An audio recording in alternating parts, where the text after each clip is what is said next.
Hey, Mick. What's up, Ben? Hey, can you give us any update on Cody and Jalen and their status? Jalen's still out with personal issues. Cody's day to day. So he did a little bit today. So every day that he can do a little bit, he gets closer. Do you anticipate Jalen being back at some point? I have no idea. Okay. Would you say Cody's kind of questionable? How would you kind of say for the game on I'd Thursday? say I'd say what I just said. He's day to day. Okay, got it. Thank you. He's day to day. He did a little bit today, Ben. So it's just you're dealing with a guy with an ankle issue. It's just day to day. You see what he can handle. Mike, go ahead. Hey, Coach. Sorry about that. Mack Entienne, 4 or 5, went up against Evan Mobley. Looking at the film, what did you like about him matching up with, a potential top 3 pick? And, what do you think he still has to work on? I know he's a freshman. There's a lot to go on, but what do you see from him so far? Well, first of all, he's not even a freshman. I don't know what you call a guy. He'll be a freshman next year. So that's a good one. I don't even know what do you call a guy like in this situation. He's playing during his senior year of high school. So I guess I don't know, but Mack. One thing about you don't have to worry about with Mack is his effort. He's got a big heart and competitive edge to him. And, you guys saw some of the things that we see every day. Mack's got he's got some touch. He can score. He's learning as a defender. The more he plays, that's the biggest. But that's the point in playing him now, getting him ready, hopefully for March. Is just defensively, so many things come at you in the college game versus the high school game, and they come at you 100 miles an hour. So, he did some good things, but that's where he's got to grow the most, Mike, really. I mean, but that's any kid, but especially in his situation that he's under, he's in right now. It's just whether it's screening, recognizing things coming at you, what the other team's running, where you have to communicate to your teammates, just all things that are just so much different than just being a big guy standing in the paint as a young kid. At our level, it's just so much more intricate.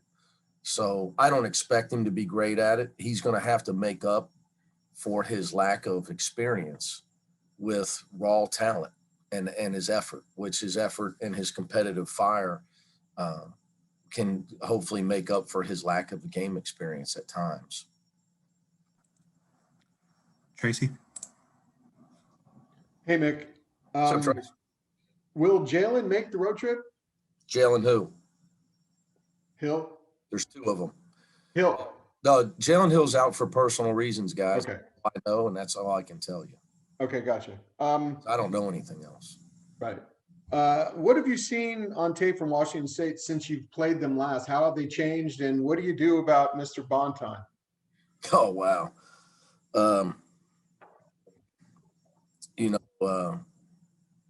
For lack of, Cal, I don't want to try to be inappropriate, being funny, but, Bonton's a problem if he shows up at game time.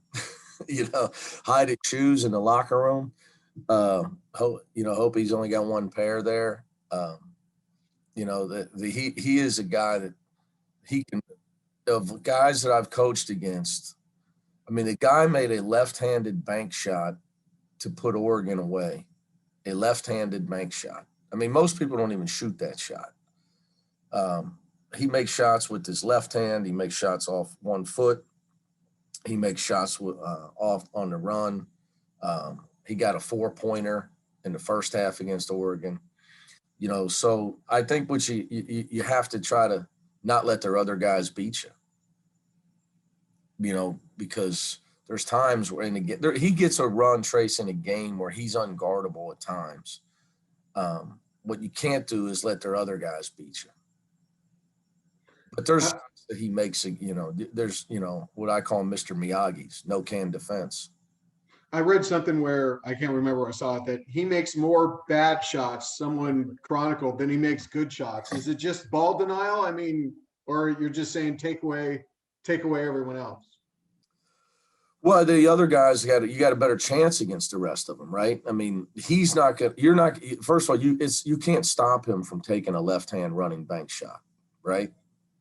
So you got to live with that. What you can't do is let him carve you up, hit with his passing. You can't let him carve you up and make it. He'll kill you if you make life easy on him. So you got to try to make life hard on him, and hopefully that wears him down.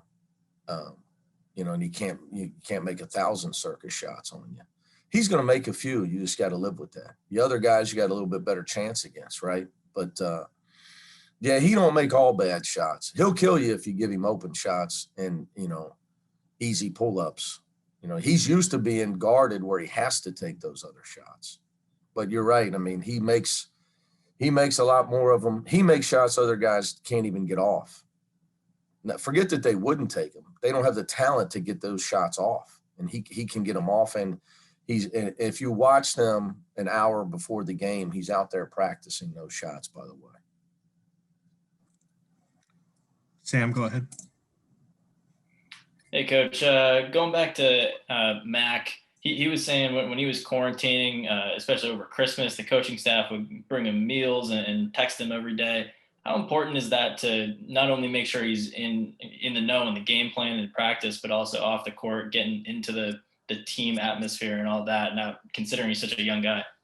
Yeah, it was brutal, man. I mean, here's a guy that gives up being at home for Christmas to literally quarantine through Christmas in a dorm room to join our team. So, people had to drop off meals at his door and things of that nature, and just try to stay in touch with him, make sure he wasn't losing his mind. Sitting, that was my biggest, it was Darren and I were talking. Even if you talk to Mack today,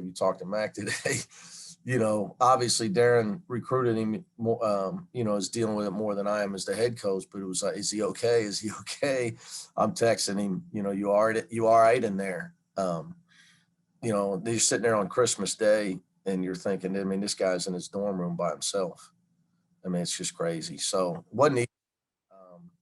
But thank goodness, in our situation that we're in, that he decided to come early and was able to join us. Ben, go ahead. How much can you kind of throw out the SC game tape, given you were missing two key guys? Can you just kind of say, oh, well, it changed the dynamic of everything, or how much do you go back and look at that and kind of take a hard look at the things that went wrong? Yeah, even in wins, we do the same thing, Ben, in everything. Because sometimes you win and don't play well. And sometimes you just make every shot, which makes life easy. You always have to evaluate at what you can improve on as a team. So I don't believe in ever just throwing out the tape, as much as you may like to sometimes as a coach. We have to improve immensely in our unselfishness of screening and passing. We've got to become a better execution team. What happened, we became a really good offensive team. We needed to improve on defense, and we've done, but we've slipped in our execution in 5-on-5.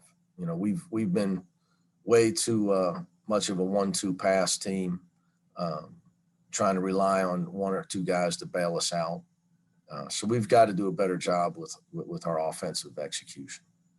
So that, to answer, yeah, in the SC game, sure, they're great defensively, but we needed to make it a lot harder on them, and we didn't, because we didn't pass the ball and we didn't execute what were the things we need to execute as far as getting each other open.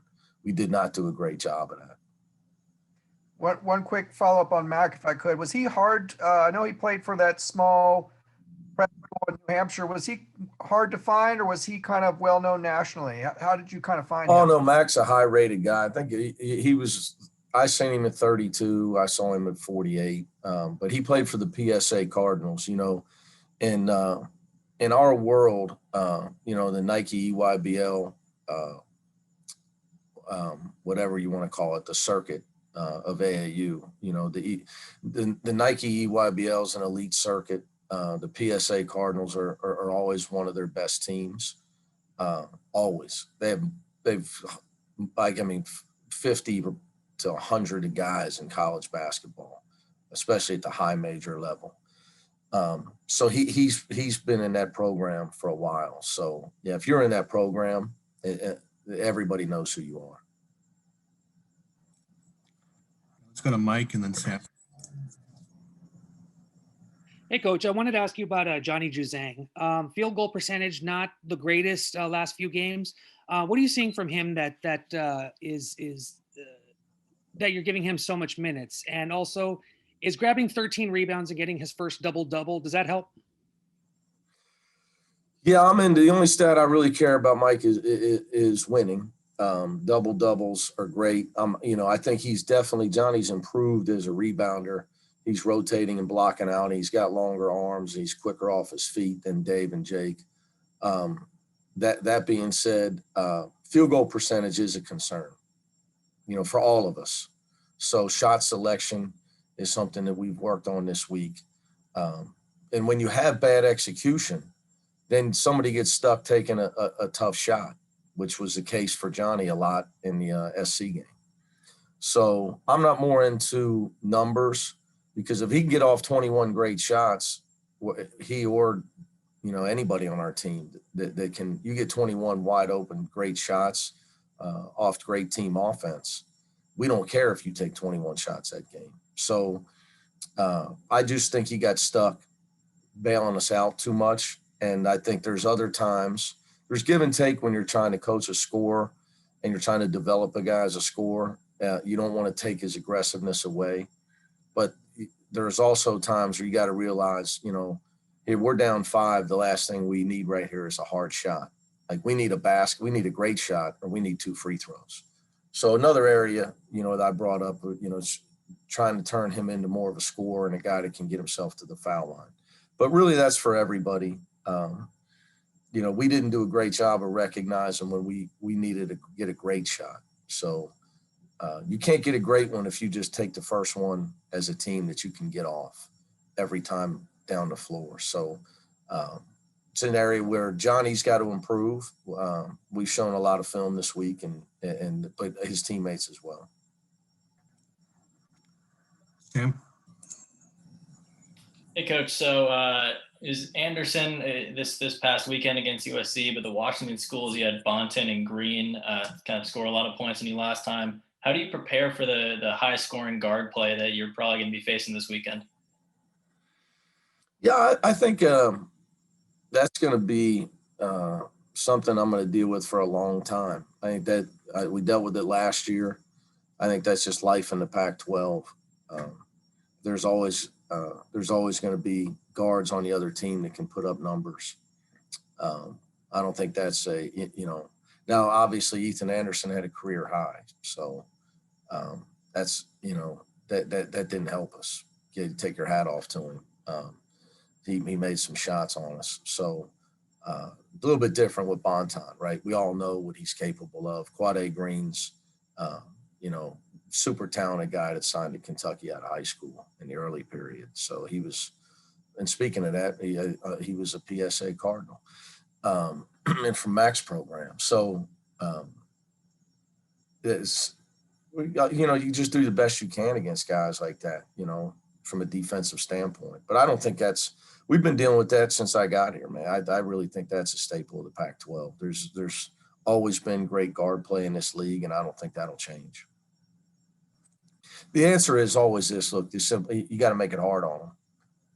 You can't give them easy baskets. Guys like Quade Green and Bonton, you can't give them easy baskets. You got to make them really, because they're going to score. So you got to make them take the hard ones and make them really work to earn it. Hopefully it wears them down a little bit. All right, let's finish up here with Rick. Yeah, hi, Mick. You were talking about your offensive efficiency dropping the last few games. It kind of coincides with Chris Smith being out. how much you guys missing him in his presence? Oh, we miss him. There's no question we miss him. You know, I think early on, you know, we were able to overcome it a little bit, but then what happens is teams get scouting reports on you.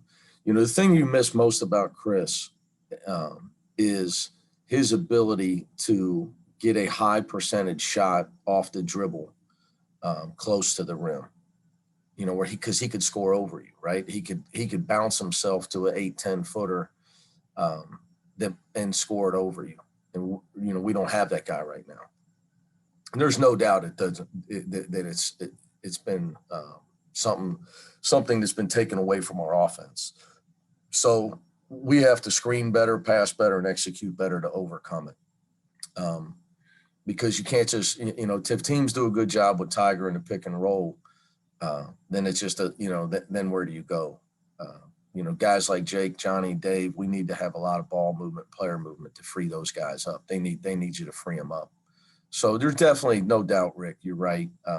I would agree with you that, you know, like I say, not having Chris as a slasher, a guy that can get a high percentage shot for himself off the dribble, hurts us. There's no doubt about it. Yeah. Also, you only were able to get to the line 8 times against SC. I think Smith would have helped in that regard as well. No doubt about it. There's no doubt about it. Obviously, Cody would have too as well. Yeah, true. Good luck to you guys up in Washington. All right, guys. It's good to see everybody. I'll see you next week. Thank you.